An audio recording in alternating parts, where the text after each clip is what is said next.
Hello বন্ধুরা, আমি অর্পিতা চলে এলাম আবারও একটা ব্লগ নিয়ে। আর এই যে ব্লগটা আমি তোমাদের সঙ্গে শেয়ার করব সেটা হচ্ছে মাঘ মাসের 17 তারিখে আমি করেছিলাম।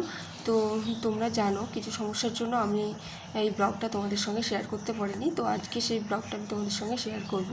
তো আমরা এখন যাচ্ছি কৈলাসপতি মন্দির। তো দেখো মাঠের মাঝখানে করে এই কৈলাসপতি মন্দিরটা।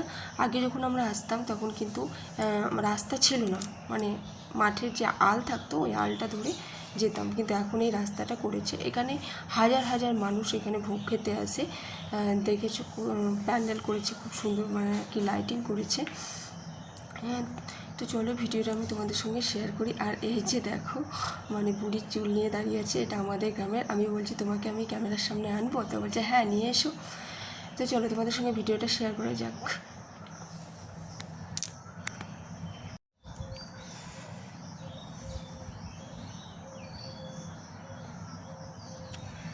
আর এই যে দেখছো তোমরা জায়গাটা, এখানে কিন্তু সকাল থেকে কীর্তন হয়। আমরা যখন হয় তখন কীর্তন শেষ হয়ে গেছিলো, আবার সন্ধ্যে 7টা থেকে শুরু হবে। তো দেখো সবাই মিলে আমরা তিলক কেটে নিলাম। তো এটাই হচ্ছে কৈলাসপতি মন্দির, কি সুন্দর করে মন্দিরটা সাজানো হয়েছে দেখো।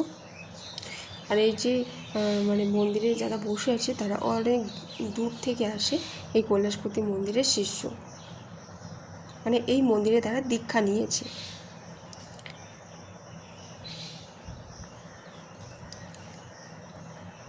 আর এই যে দেখছো জায়গাটা দেখছো, এখানে অনেক মানুষ আসে। প্রথমেই বললাম যে দূর থেকে আসে, যারা 4 দিন ধরে এখানে থাকে। মানে তো দেখো বর বললো যে চলো ওখানে প্রসাদ দেওয়া হচ্ছে, খাবে? তাহলে চলো খেয়ে আসা যাক। আর এখানে কিন্তু 12টা থেকে প্রসাদ বিতরণ করা হয়েছে। এই যে দেখো সব জিনিসপত্র পড়ে আছে। আর খিচুড়ি রান্নার জন্য কড়াইটা দেখো, এখানে রান্না শুরু করে রাত 1টা থেকে। আর কড়াইটা দেখে বুঝতে পারছো যে এখানে কত মানুষের আয়োজন করা হয়। তো দেখো আমরা খেতে বসে গেছি। আর আরও অনেক মানুষজন ওইদিকে খাওয়া দাওয়া করছে।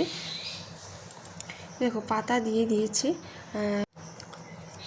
দেখো খিচুড়ি আর 5 তরকারি। টক ছিল, টকটা শেষ হয়ে গেছে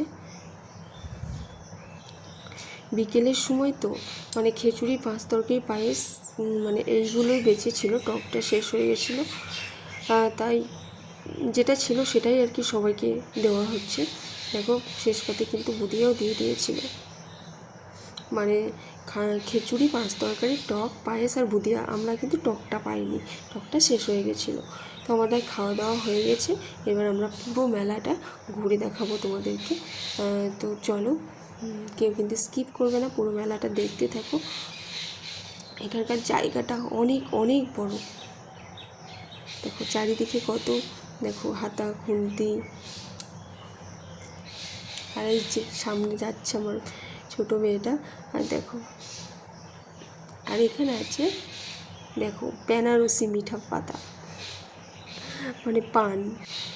মানে সমস্ত রকমের দোকানই এখানে করা হয়েছে এই মেলাতে। মথুরা কেক।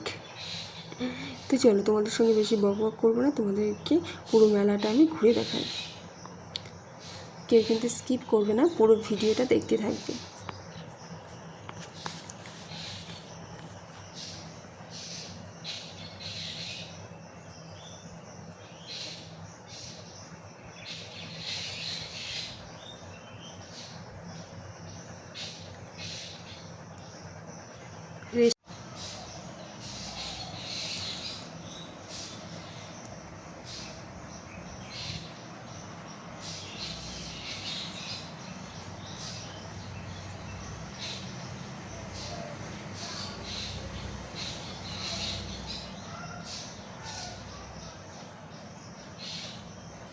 আর এই যে মানে মেলাটায় ঢুকেছি আর কি, অনেক বড় জায়গাটা ভাগ ভাগ করে করা আছে। এখানে বেশিরভাগ হরেক মাল 20 টাকা আর 30 টাকা। তো আমি সেখান থেকে কিছু কানেরও কিনে নিয়েছিলাম। আর এই যে দেখো হরেক মাল 40 টাকা, হরেক মাল 20 টাকা।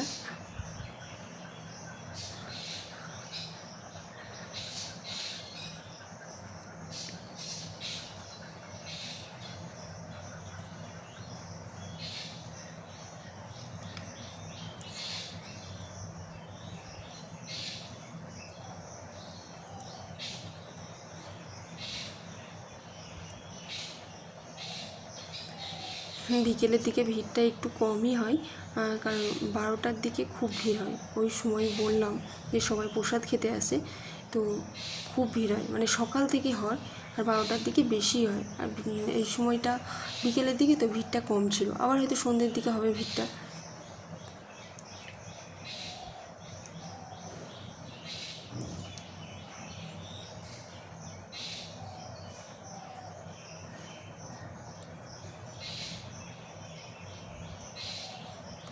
ওখানে আমার মেয়ের একটা আংটি পছন্দ হয়েছিল, তো সেটাই নিল।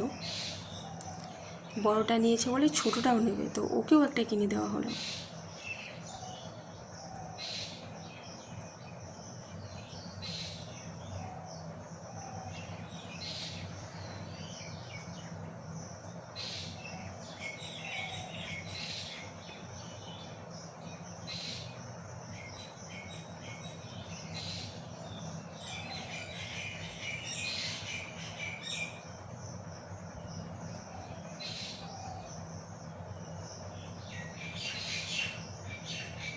আর এই যে এই দোকানটাতে এত সুন্দর সুন্দর কাপ ডিশ ছিল, মানে খুব সুন্দর, ডিজাইনগুলো খুব সুন্দর।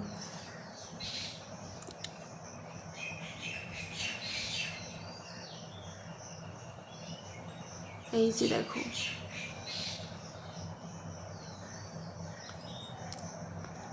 আমি শুধু ঘুরে বেরিয়েছি, কোনো কিছু কেনাকাটি করিনি। ওই যে বললাম শুধুমাত্র কানের দুল কিনেছিলাম আর মেয়েরা আংটি নিয়েছিল, ব্যাস এতটুকুই, আর কিচ্ছু কিনিনি। কাপগুলো দেখো কত সুন্দর।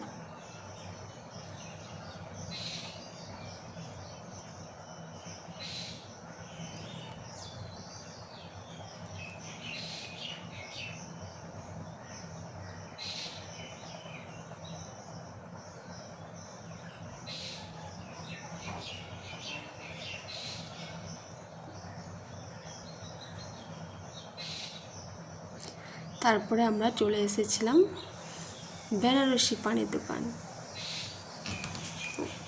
আমার মেয়ে বললো যে বাবা পান খাবো, তো সবাই মিলে আমরা খাচ্ছি। দেখো ছোটোটাকে মুখে ভরে দেওয়া হলো।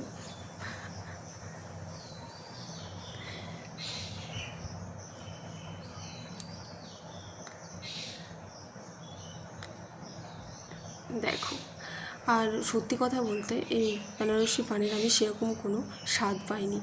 তারপরে দেখো আমার মুখেও দেওয়া হলো। আমি বোলপুরে যে বেনারসি পানটা খেয়েছিলাম ওটার স্বাদই আলাদা, ওটা কোনো দিনই ভুলবো না। আর এটা সেরকম কোনো স্বাদ পাইনি আমি এই বেনারসি পানটার।